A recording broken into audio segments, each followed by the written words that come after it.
Hi everyone. So I'm back and I'm super excited about the second video I'm trying to post. Actually, I want to do more, but the goal starting off now is once a month to post a video in the series of how to understand your home economy and to build life well. So this is the second video, and of course, I have my notes here so I can stay on track because I am definitely, I know everybody say a certified yapper. I don't know if I like being called a certified yapper, but I'm a chit chatter. So I'll chit chat. But the second part is about gathering and organizing. Now, before I get into this video, this is kind of like, I guess I can say, a blooper, and I just feel in my heart that I need to say this so someone can, like, I guess, get it. But in the midst of understanding my home economy, I started to just discover when I was cutting down and became more of a DIY girly. And I kind of started to cut down. So I did my own nails and I've been doing my own hair for a while since like 2017, since I feel like I got scammed out in California by this hairstylist that popped my lace, sewed my wig onto my head, and I didn't like discover that until later. And then she had the audacity to ask me to send her pictures. Like, really? But nevertheless, that's why I became a DIY early, and I learned like how that is honestly so great. Like I get, it kind of comes with the fly girl, boss and all of that. Like it's good in lifestyle, and I feel like if you can afford it and splurge on it, that's good. But if you can upkeep yourself, that's even better.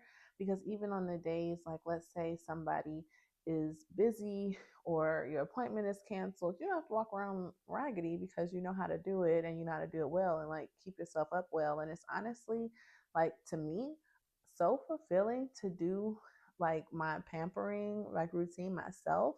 And like some things, if I do feel like going to, get it done, then I would go do that.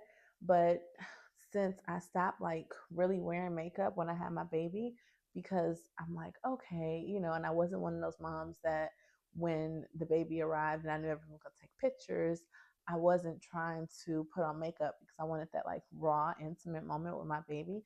And I also was so like conscious of her and her skin, and I was like super protective over that, even against things that I could have on. So I didn't put on any perfumes and I wasn't putting on makeup. I didn't even wear lip gloss. I didn't want none of that on my like freshly birthed child.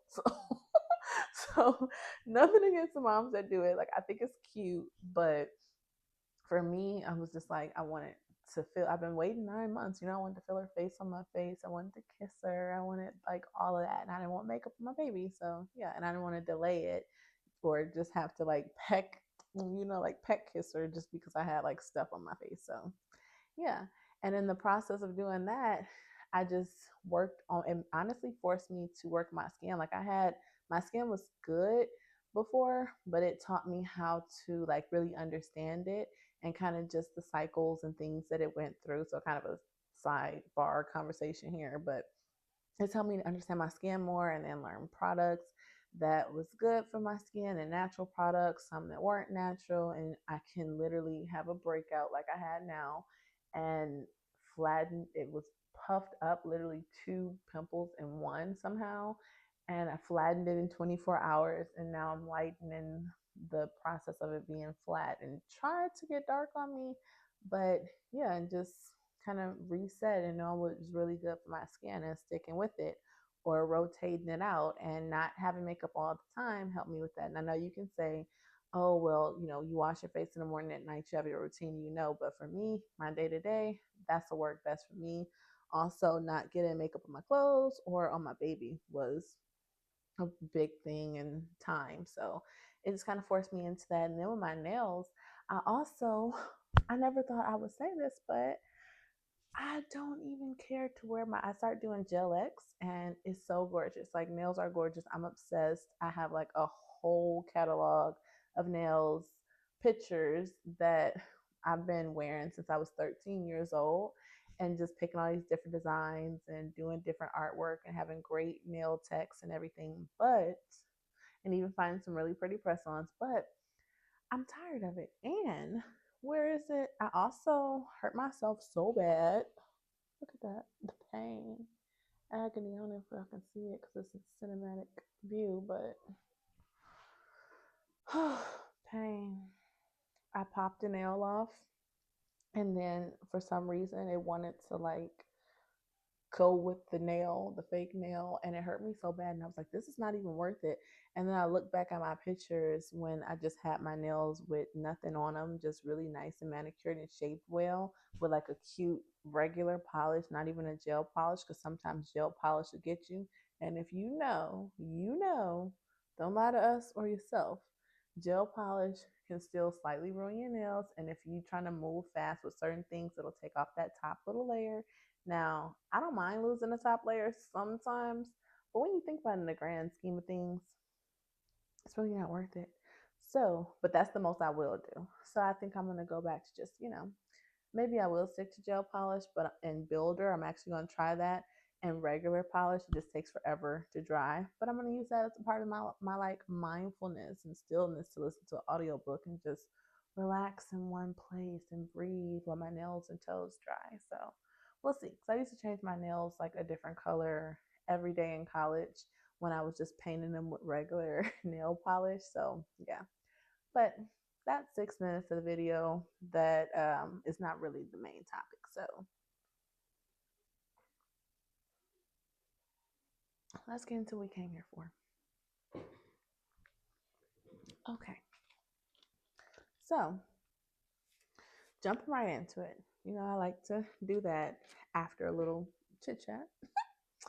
But so we went over what just like the mindset and kind of thinking about your home economy. But now the actionable steps moving forward is to know what you have. So if you don't know how your home operates or what you have or what you need, then you'll kind of be in this state of waste, to me, like a cycle of waste, because it'll kind of like, if you don't know your inventory, then it's easy to say, oh, I'm out and about and I know I'm forgetting something, or we have this or we don't have that, and you get something extra, or you overpay, and it's just like, for what? And I know a lot of people, I've noticed, they're kind of like embarrassed to use coupons or feel like it's a waste of time. You spend more time trying to get a deal than it would just to go out and, like, get something. But, you know, if you're being wise, I consider it being wise and running your home well, because even multimillionaires, they know how to negotiate, and it's on a different level. Like, I believe I said this before, but you get a good deal. So if someone wants to get a good deal on a Lotus, like a car, or a multi-million dollar home, but they're trying to come down $500,000 because that's better for their family and will give them more money, they're not going to be embarrassed to get that deal. To me, that's the same as saying, hey, I know if I go to Walmart that they'll have this on sale at this price instead of going over here to Kroger, because then I'll be paying like $1 more for no reason. And with that extra dollar, save it, buy something else, or treat yourself. So it becomes a win-win. You have what you need and you got a treat. I love a good treat. So you treat yourself. Or savings. I love a good little savings too. So you got to think about it. So the first thing that I'm going to kind of jump right into, piggybacking off of that, is making a list of accounts, and then you align your calendar with your due dates and your amounts. So that's something I've honestly been doing since I first started to manage my own bills and accounts. And that for me was when I was 18. So I had my phone bill in my name when I was 18, and they actually run your credit. And that started to help my credit when I was 18. And then also, I did a secured loan. So I've always been a fan of credit unions, but good credit unions, because some credit unions have gotten away from their original intention, which is to help the community and to be for the people, while the banks is like more of a corporate organization, and they have a reputation of not so much being for the people but more for profit, even though credit unions, they have profit, but it's just a different type of thing. Like their focus is different. So if you have a good credit union and they care about you, then you can go there, and they offer so many great things. Because even through my credit union, I actually, for my insurance, my auto insurance, they offered that to me after I was done so wrong by another company. And it was literally $100 less. And they had just all type of combining bundled discounts. And because I was with my credit union, it was a discount on top of that. So when I got that, I love perks, points, and benefits. I was like, yeah, you're speaking my language, and it just felt right. And the guy's name was Angel, and I'm like, you know what? It's on the line. Let's do this. And I've never looked back, and it's been great. So that's that. But when you lay out all of your accounts, so how do you do that? So laying out all of your accounts is, if you have a credit card, you have your rent, your home is an account. If you have whether mortgage for an actual house like that, you have your mortgage, your rent, if you have an apartment, or if you're leasing, whatever it is, any bills, any companies that you pay, to kind of shorten that whole spiel, any companies that you have to pay each month, or every other week, or semi-annually or annually, whatever it is, write it down. Then you want to write the amount, the due date, and if it's like a credit card, what I used to do is write the APR, and then call and write any promotions, and then just like a little note about what, and I don't write this part down anymore because I'm a little bit better remembering it because I'm so used to it. But you write down your current APR, and then if they have any like promotional APRs, and that's what a lot of people don't, they miss out on with credit cards, and they're like kind of constantly paying in the cycle and paying more than the original debt. Because if you call and you get, let's say originally you have 17% APR on all of your purchases, now that is for all of your previous purchases before the promotional balance was, before the promotional APR came into play. But any purchases after that new APR is applied, then that's put at whatever that percentage is. So a lot of them actually have like 0% on purchases, usually never for cash advances. So I shouldn't say never, because I believe I had 0% APR on cash advances for I think it's like 12 months. It was either 12 months or 12 or 6 months. So they do offer that, but you just can't be afraid to ask like your institutions and banks and things like that what they have to offer you, because just as much as you need them to have that account, or for whatever season you need them in, they need you as well. Because the people inside of the company that work there make the company, but it's the customers that keep it running. So they have incentives for us. We just have to ask for them. So you can get that. So yeah, I write all that down, and also the overall balance and the monthly payment. So if you have an overall balance and then you have the monthly payments, write that down. For mortgages, I know it's homeowners insurance, and then what is it, like taxes for the summer and for the winter. And to me, a good rule of thumb, which is also something that I did when gathering up my accounts, and this is kind of going into the third video, but when I first moved into my own apartment and I went from having roommates to just 100% like ownership of everything, I tested to see what my budget would be, and God honestly blessed me to do this during the pandemic. And I was very responsible, and I had saved from when I was working previously before I got to Texas. And then I also saved my income taxes. And I just didn't say, hey, I have a lump sum of money, let me splurge. It was more of a, hey, I have a lump sum of money, let me build. And what was most important, some people say invest in the stock market, make your money make money, or invest in just like your business or your dreams. I invested in myself, but in the sense of like stability and having a home. So it's, to me, it's nothing better than knowing your address and having that stability of having a home where you can then build and grow from. Because if you're, in this fight or flight mode constantly and stress from not knowing what's what or where you'll be or what's happening and not having that foundation of a home, it makes it so much harder to thrive. So I invested that into my home. And what I did was I said, okay, first, you take your paycheck and you don't max yourself out. I took it, I did not max myself out. I found an apartment that I could afford, and then I negotiated to see if they would come down, because sometimes they will. And also checking. So, you have to have consumer wisdom. So you want to be able to not just look on their website, but look where else they might be advertising, because they can have $1,200 here and then $1,100 on like apartments.com. And you're like, okay, well, these apartments at this square footage are being advertised at this amount, and other areas also have that at this amount. I want to live here and I can go ahead and pay the deposit. And this is something that I can, commit to paying monthly.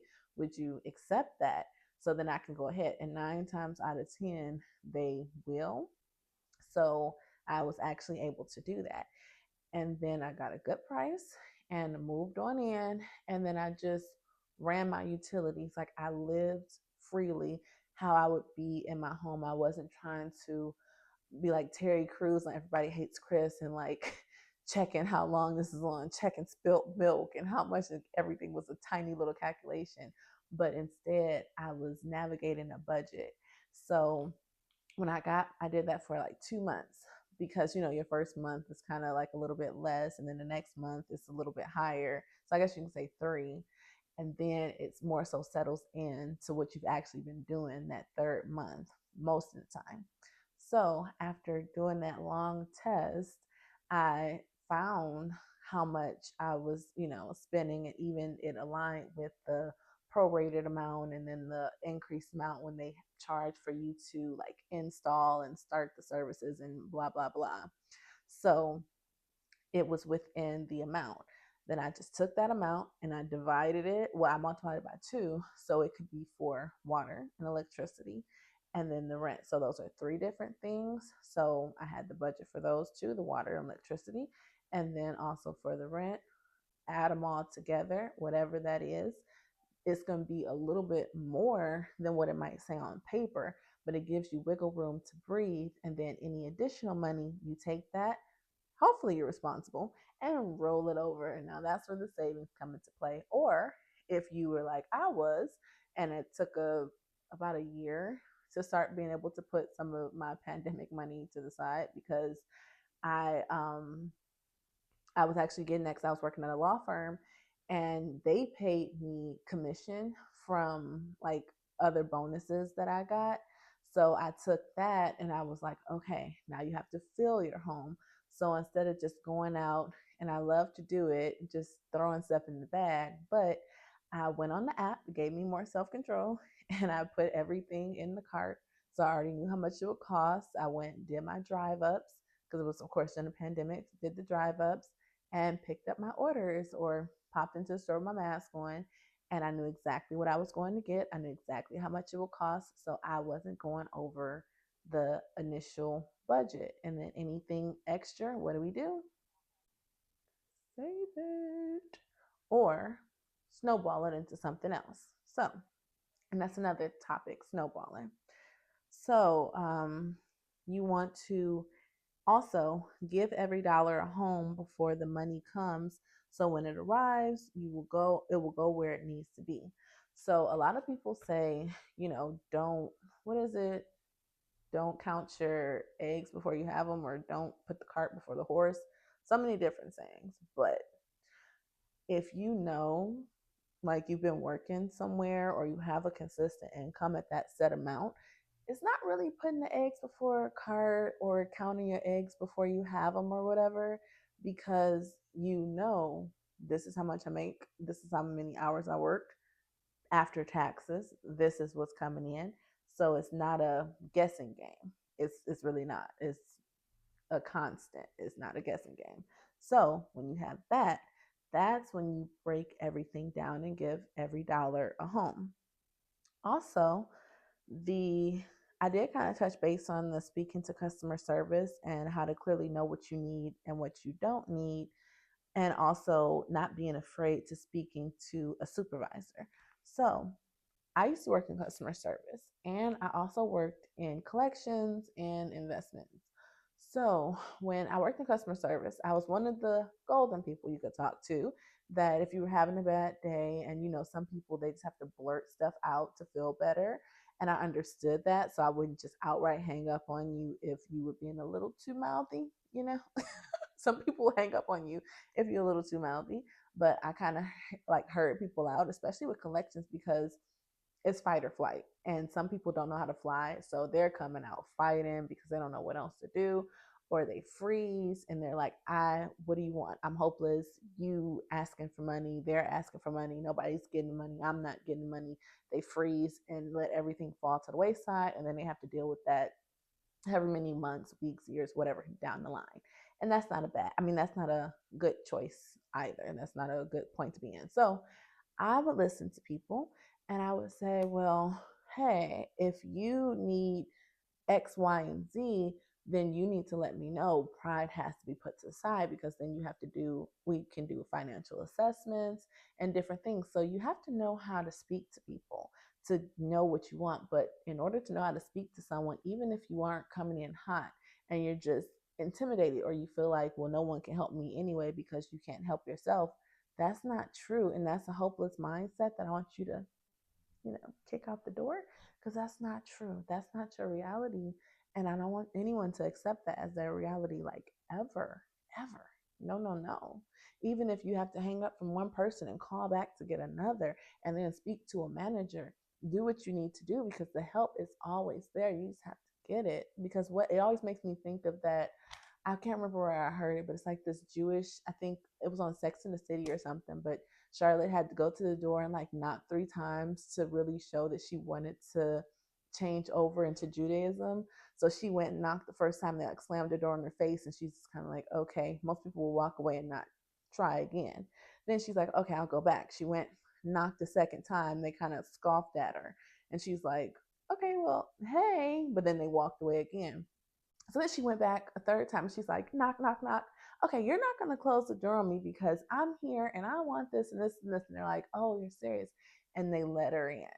And I know that might seem like a game or the long run. It's really not. But sometimes that's just an example of what you have to do. If one person or one time is like, no, no, then you get your yes. So it'll work out, but you have to know how to keep going back to get your yes and not being afraid of it, and actually being a little tenacious, because that's a part of life and that's a good character to have, to be tenacious and persistent in a good way. When you're trying to achieve something, you have to be persistent, a little tenacious and bold to get it, and it'll work out. You just have to go for it and do it, and know exactly what's going on with your account, because a lot of people too, I've learned in customer service and even in collections and different like people, what should I say, customer to customer or customer to person, I can't, like the opposite of business to business basically. So when it's more of a consumer engagement, a lot of people can't critically think about other people's problems. We have like scripts, and some people have canned answers, some people just have all the resources, but then if anything is off the script of your resource, they're going haywire, they're getting offended, they're dropping the ball, they're making up stuff, they're trying to get help from somebody that's more than likely on the other phone or waiting for someone else to come over, checking back in with you. Now you're waiting forever, they still don't have the answer, and not even putting the time in to figure it out. Or they just can't go 1 plus 1 is 2, 2 times 2 is 4, like getting it, like if that makes sense, just putting it all together. And if it's complex, it's very few people in most call centers that can handle complex situations on their own. So it helps when the customer knows. And if you know, even if the person that you first speak with, the first customer service representative that you don't know, that you speaking with doesn't know, then it is perfectly fine to say, and I know a lot of people in customer service and collections, especially customer service, we have call times. So they're thinking about their call time so you're not getting in trouble or getting written up or anything. And you don't want too many coachable moments, but you can tell the person. I've told people as well, and it's not rude. You can just say, hey, it's not you, it's the situation. I'm just trying to get another set of eyes on this so I can get some help. I have no complaints about you at all because you've been trying to help me, but I just want to speak with a manager or someone else that could, you know, be able to look at what's going on here, because and you have everything that you need to get figured out written down, this and that and that, and I spoke to this person on this date or whatever, and you lay it all out. So then it's like, okay, well, let me get you over to manager. Now if you have somebody that just wants to say, oh yeah, well, whatever I'm telling you my manager's going to tell you, don't feed into that. That's actually pretty disrespectful to say. Just kind of say, like, okay, so I get that, but still can transfer me over. Because at that point, it's like this problem can go from being the actual situation at hand that has nothing to do with this rep on the phone to now, okay, you're being disrespectful. You're making this about you, and you're like on the negative end of it because now I have something negative to say about you, when at first you weren't going to get on the phone and say, oh yeah, I called about this problem, but then you have a rep that just doesn't understand. You don't do that, because we already know after watching my video, hopefully, that sometimes it's hard to solve complex problems, and your brain can get a little tired after solving that all day, and also having coworkers, or if you work home, having whatever's going on around you at home, or even if you're by yourself, you're just kind of burnt out from talking to people all day and dealing with different problems. So if you're not coming off as sharp in that moment, or you need some coffee, or whatever's going on in their personal life, you just have to remember that we're humans and we're not all AI. And I definitely don't want a world full of AI, because I actually don't like it at all. I get so irritated when it's like, it's AI coming on, they almost sound like a real person, and it's like, no, no, let's just not even do this. It just instantly rubbed me the wrong way. But I like AI for some things, but not where I'm used to human interaction. I do want to keep that, but I digress. So know what you need. Write it all out before you get on the call. Know what you don't need also, because if you're calling the place, and yes, it's going to be, if it's some places where they have an upsell, they're going to try to upsell you. Now, if they are offering to upsell, you can spin that and say, well, are there any deals that you have to offer me that I don't already have? Because if they do, then apply it. And that's a good upsell for them and a good deal for you. Win-win. So you want to take that, ask about that, take it. And also remember to write it down and note how long it'll last, if it's moving forward, and all of those details, because you don't want to think that it's some ongoing thing and it's only for like 10 months. And then you look up and you're like, the 11th month, and your bill increases and automatically drafts or something. And now you're, screwed. So, well, temporarily screwed, because I trust that y'all get it together. But let's see. You want to, like I said, check for the APRs and promotions on your credit cards and any accounts, to know your cycle dates in case you need to make payment arrangements. So usually the cycle date is like, I think it's a week or 8 days or so, maybe 10 days before your actual due date that your bill is generated. So then you could call in and they could tell you, like, this will be your bill on this date, because it's already cycled with your usage, like for a cell phone, or sometimes for your electric bills or water bills, it'll cycle in advance. And if you know that, then that'll help you. So you'll be able to say, on this day my bill generates, so let me get ahead of it.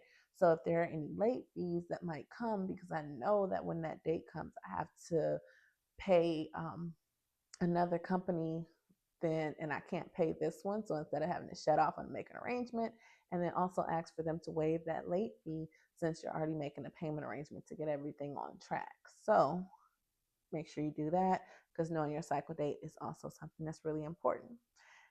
And also, I already said, with the having the accounts for your household, and then considering also having a home email address. So I have an email address for our home, and at first I was just, you use your general email address or like your main one. But it's better to have one that's solely for your home, because then you won't have to worry about all the spam and junk mail, and it can just kind of all go there. You'll have your deals and just everything linked in one place. And even if you don't have it set up that way, you can always go in and update. For most companies, allow you to update your email address and then, redirect all the things that are related to your home and the accounts to, that one email address, so you won't have so much clutter in your personal ones. Okay, the second portion is perks, points, benefits, which I also touched on. So, loyalty and using digital coupons and comparing. So I'm so big on loyalty. Like loyalty in relationships and also loyalty with brands and companies, because yes, it's a million gazillion companies you can buy from, and yes, you can try different things, and some brands are better than others, and yada yada yada. But if a company that you shop at more than, I say, twice a month, 2 or 3 times a month, has a reward system, you should be using that. So then you can get points back, free things, discounts. You even get offers based on what you buy. And I absolutely love Target. They actually should be paying me for this right now. I wish, maybe one day. But I love Target. And when my baby was first born, I had her diapers and different things and wipes and all of that. And so they would literally, after purchasing so many, the system picks that up, and they're like, okay, well, since she's always buying this, let's offer her a deal for buying her wipes and diapers from me. And then you have the manufacturer coupons that are digital. So you'll go on the app and you can see it. And so I would go there and I would see, oh, $10 off a box of, pull ups or wipes. Or you spend $75 and get $15 back, or spend $100 and get $25 off. And it's like these deals, and it helps so much, because then you can say, well, hey, originally I was going to spend $100 to buy all these things, but then I got $25 off, only spent $75. Going back to what I said a while ago, you can A, save the money, two, treat yourself, or three, actually, when it comes to babies and home stuff, you can say, okay, we have the wipes, we have the diapers. I can either buy more for next month to extend our supply, or if you are like, we're cool on the wipes and the diapers, but we need dishwashing liquid and detergent and soap, then that's $25 that can go towards the needs of your household. And it's really not like you're paying more, because that's that extra money that you had the choice to make, to save, to buy something else, or to treat yourself. And that's how that works. And it's literally never felt me. It's just always good. So we have that. And I do love the apps more than just shopping in the store. Sometimes you'll see different things in the store that you might not see on the apps, or some clearance things, whatever. But Target actually price matches their own things. So even if the price drops within, I think it's like 14 days of you purchasing it, and you see a price decrease on the app, or if you're in the store and you see it and you take a picture of it, or they can look it up, then you get that money back. I tried Ibotta. That didn't work. I'd rather just do price matching with the companies that do price matching, because that's better. It's direct, simple, and easy.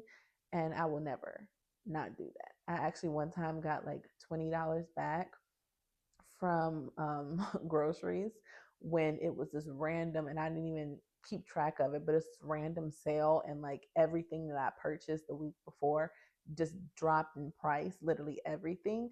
And I got like $20 back. And I was like, yay. And what did I do? I treated myself. I hadn't had any like new makeup and eyeshadow and stuff in a long time. I brought lip gloss and eyeshadow. Yeah, I did. And I felt good about it. So yeah, that it really helps. It pays off to be able to do that. And I kind of get a rush from it, but that's a whole nother conversation. So yeah, and also put a note here to don't get scammed for the cheaper route instead of what is like affordable quality, because a lot of people say like, okay, I'm gonna go to, if we're talking deals and this and that, let's go to the dollar store, let's go to Dollar General or Family Dollar or whatever discount place you might have in your state or city. But the thing with that is a lot of name brand things, they have different quality, obviously. So some is like built to last. But if you're looking for the cheaper option and you're forgetting the quality part, you actually pay more being cheap because you get something cheap. It does not last as long or might not even have a warranty like something that actually is of better quality, still affordable within your means, because remember, we know how much we have and how much you don't. So we're not going outside of that just to keep up with the Joneses or fake it. We're not faking it here. So you get quality, which you can afford, and use your digital coupons and shop around and compare rates and everything and get that. Install your warranty, keep a file of what you have. This is going into the second portion of this, but organization. So you go into your files and keep your warranties of the different things that you purchased in your home, and you put it in your warranty file or type up the information, and you're golden. And then you don't have to worry about buying another thing when it breaks down 3 or 4 times. Now that's like buying the same thing twice. So you buy it one time and you're either good and you're set, or you buy it one time, something happens a year later, and you use your warranty. Win win, like the win wins. So I also put use the mobile apps to stick to your budget. And it also helps you to pre-plan for shopping, to have everything in your cart, and you actually have your running total. So then you can go in and know whether, it's nice to get out the house. So if you have everything in your cart, you know exactly how much it's going to be, even with taxes included. And you just go, stick to your budget, and you're good. You have to go out, kind of dilly dally, and get what you want and need and dress up cute or whatever the MO was, and get it and go. Or if you drive up, stuck to the budget, get it and go. Had it delivered, have it delivered, stuck to your budget, close the door and go. We're getting the win-wins and making sense for our families. Because if you put your family in a bad financial situation just to try to keep up with people that probably aren't even watching you, and you got to live with your decisions, it's kind of like a silly. You don't want to be silly. That's not good. So yeah, think about that. Think about that when you're mapping everything out. You thinking for your family, not for the show. Then the third thing is making financial decisions. But before I go into that, I guess it's like a section or topic 2.1 with your overall home and everything that's going on with like policies and um, like insurances and different important documents. You want to always keep like an organized file for that as well. So then you can have like warranties and everything just kind of lined up in your tax returns. And it's also, I used to work as a financial admin. It's advised to keep up to 10 years because they can audit you 10 years back. And I know you're probably like, oh, I don't have anything that anyone could audit. But let's say you do your income taxes or you do them on your own and you just kind of want to keep that, or if anything changes, or if anybody makes a mistake, because sometimes people make mistakes. If anyone makes a mistake, it's like, no, I have this person's name written here, I have this and that, and not a guessing game of being frustrated trying to have a he said, she said conversation, because it's like, no, I'll scan this over and send it to you right now because I know where everything is at. So we got to get organized at our big ages. Even if you're watching this and you're like, because I believe you should start learning things at like 13, how to set yourself up for life. Like, honestly, probably a little older than that, a little younger than that, but let's just say teen years. Even at your medium age, you should know this. Have it together because it'll pay off later and it'll carry you far. You don't want to just kind of, be scattered everywhere with the things of your household, because then it won't be enjoyable at all. So, going on from that, you want to, and I also put side note to consume well, even for like your gas. And different companies, they offer like Mobile and Shell and just all those. Like, I think Shell is associated with Kroger and Mobile is associated with 7-Eleven. And when you buy certain things there, then you'll be able to get perks, points, and benefits for getting your gas there. And I miss when Mobile or Exxon slash Mobile used to have their partnership with like Macy's and Mac. I can't remember what the program is called now, but do you know how great that was when I was living in Michigan? I will never forget on Thanksgiving Day, I had my first car and I was like working hard and I was going to school and working two part-time jobs actually. And for whatever reason, I had like spent money for the holidays and being a little irresponsible.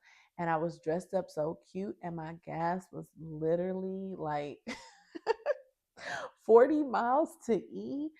And something was like, open your mobile app and look for a deal. And I opened my mobile app and I looked for a deal.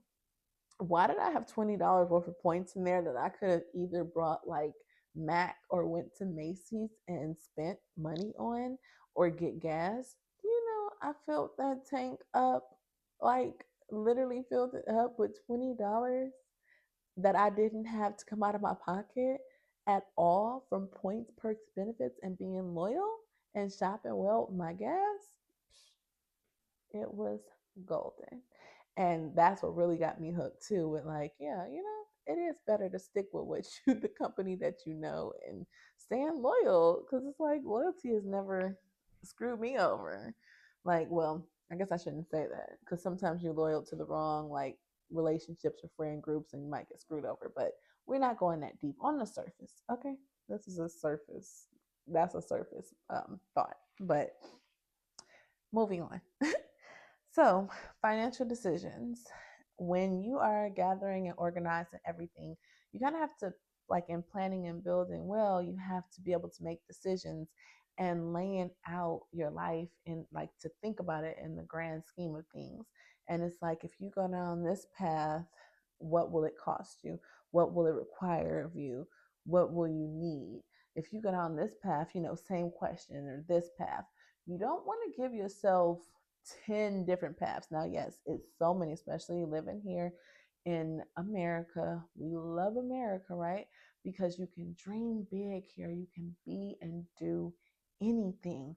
But that can also be so crippling because, if you don't know, people and yourself, you can be talented at so many things and teach yourself so many things and see, like, oh, I could turn this into income, or I could turn this into that and that. And now it's like you're juggling, but you have to think about how many balls you can juggle in the air without dropping one because it's not a I'm putting on a show for kids that don't know what's going on so I can juggle and drop it and be silly.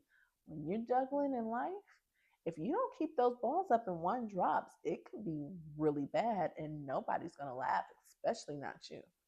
So know what you can do and what you can't do and what the best road is for you, especially when you have the ability to lay it all out. Even if you feel like you're like backs against the wall, you still have to choose, okay, you're back against the wall, but are you going to lean forward? Are you going to slide down the wall and give up? Are you going to go to the left or the right? You still have to choose a way out of that corner or just out of your nest if you just now moving out of your parents' home, or if you wish I could have did like stay with your parents until you get married. Well, actually, no, I like living on my own, but a lot of people do the live with your parents until you get married, or if you're in a comfortable position and you have everything under control but you want to take a different route or just get everything organized or kind of pivot and adjust your life, you have to still lay it all out. For me, I like to do three options.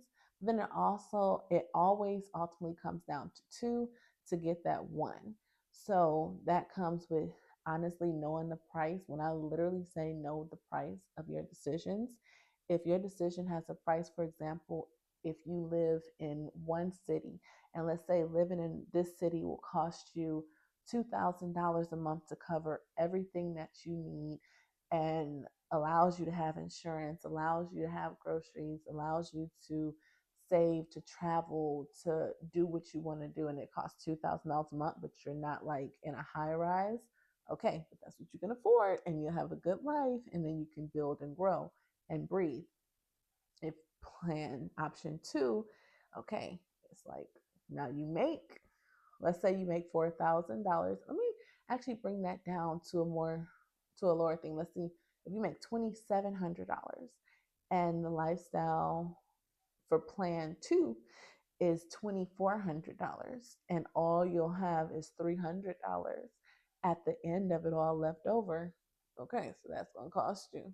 Now you have either $700 left or you have $300 left. Now let's say you choose a third option, and the third option costs everything you have, but you get to flex, you get to, do whatever, you get to be that man, you get to be that babe, and it's like, okay, off of $2,700 though. This is not a disposable income thing. This is like some people's reality. You get to just, dilly dally buy all the best brands, but when you come back home, you can't afford for a shoe to lose a lace. You couldn't afford for your heel to break, or for your what what else, what would a guy need? You can't afford, yeah, for your shoes to get a hole in it or something. Like if one thing happens, it's like, oh shoot, you're gonna have to charge it to the game. That's gonna be lost. It's not gonna be replaced for months. That's not where you want to be. You don't want to be in a pinch. You don't want to be in a pinch, in a tight position, just to try to, put on a facade. Like facades should not make you feel good. They should not make you feel good, because you always have room to grow when you make good decisions. But your wings will be so close to you when you are in a pinch that you'll be like, okay, yeah, I'm a bird. I can make sounds like I'm an eagle and I'm out here soaring, but really you go back in your nest and you like, oh, I can't move in here. That's not good. So don't put yourself in that type of position. So yeah, know what it costs and what you need. And then let's see. Also, I put a note to glimpse, like to I used to do this too, but you take a snapshot in a way. So also going with the having every dollar to have a home, also going and pairing this with the knowing how much you'll have, the income, if you're working a consistent job or if you make a certain amount of money consistently. So you'll know how much you have been getting from your income taxes or how much you will get from your income taxes, because you can always do the estimation calculators and you have that number. So if you're anticipating a certain amount of money with your income tax coming in, that's literally the time for you to snowball and get out of debt, for you to build up your home in the way that you need it, for you to save for your kids if you have kids. If you don't, save for yourself or treat yourself, because sometimes we just need to breathe and have like a little something to still feel like, oh, I can relax and life is good. So you can do that, or save and say, like, okay, how much is it to cover everything that I need in my home for 3 months, 6 months, 9 months, a year, and put like half of that aside. So then when you're working in the year to come after you get your taxes, then you'll already have half of your money that you owe for your mortgage or your rent set aside for 3 months, 6 months, for a year. And then you're in a good flow and you're kind of, you're on top of things, because then you'll always have that extra money set to the side that you can use for a rainy day fund, for dreams, for business, for medical things, for your kids, whatever. Because you'll put yourself in a position of being like afloat. It's like, okay, I can swim in this, using your taxes, your tax returns to your advantage. So that's always a good thing. And even I know some people say like you have kids and this and that comes out of that, but trust me, when it comes to that, if you plan it well, it will work out well. It will work out well. So a lot of key questions, and I mentioned this before, is what are you needing your money to do and when? And then what's your debt to income ratio? Are there any decisions that you haven't made? And then also just going back to the how much is everything for 1 month, for 3 months, 6 months, and a year? How much will that cost your household for those expenses? And you can use a snowball method to pay off any debts. But in addition to that, it's something else that I know my I learned a long time ago, but like my granny and my stepdad, they always like, well, make sure you think about retirement and how are you going to afford retirement? What are you doing about that? And a lot of people think, you get a job, you have like your pension if it's available to you, or you have your savings or your 401k. It's so many things that you can, have, or that's offered from certain companies, or that you can create yourself and save, and just Google finances to make yourself literate in that portion to kind of, you know, have a game plan or a map for yourself. But to really know if you've been working, the secretary, not secretary of state, but like SSI, I believe SSI.gov, they have a website where you can literally put in your social security number and see how many points you have. So when you retire, I believe it's like a um 40 points you have to have. And once you get that, then you'll get like your full retirement or disability, and you can actually see at whatever age, as long as you're working and you filing your taxes and stuff, you can see it on there. It'll show you how many points you have and how much money you'll be getting from Social Security and disability, and those amounts right there. And that's what you'll have to. That's a more sobering thing to know and to see. A lot of people don't know about it, but that's how much you'll have to live off of when you get older if you don't do anything else but work. And if you don't have a 401k or savings, or kids to take care of you, or a spouse to take care of you, or savings that you've done for yourself aside from that, that's literally what you'll have from retirement until you pass. Hopefully, you know you'll be able to afford to have your own home or care, or whatever you need, or if your kids can help take care of you, but you get to live in your own home, or you have family that can help take care of you, then that'll be good. But whatever that amount is on the website is what you'll have. And that also determines, if you can retire, because that's why some people end up working still when they're like 70, 75, 80, because they don't have the credit amount to qualify or have enough money to afford the cost of living based off of Social Security and disability. So that was something I actually learned about that when I was like, I think 22. And that made me like want to go harder, because I was like, wow, life is serious. And you think about living it out for the long run, how it's going to all pan out. And yeah, it gets real, but not real in a scary way. And God has us covered, and you can be blessed. And I believe in miracles, signs, and wonders, and all of that. And it'll be good. God will make it good for you. Even if you don't believe in God, just knowing what you have and what you don't have and planning well will still benefit you. I hope that you do find God if you don't, but that's not what this video is about. It's just, I've seen God work. So if it's like, wow, I don't see another way. It's like, how could you not? But if you don't, again, that's not what this video is about. So plan well, gather and organize your household, and you got this, and it's going to be great. And I will see y'all on the next video.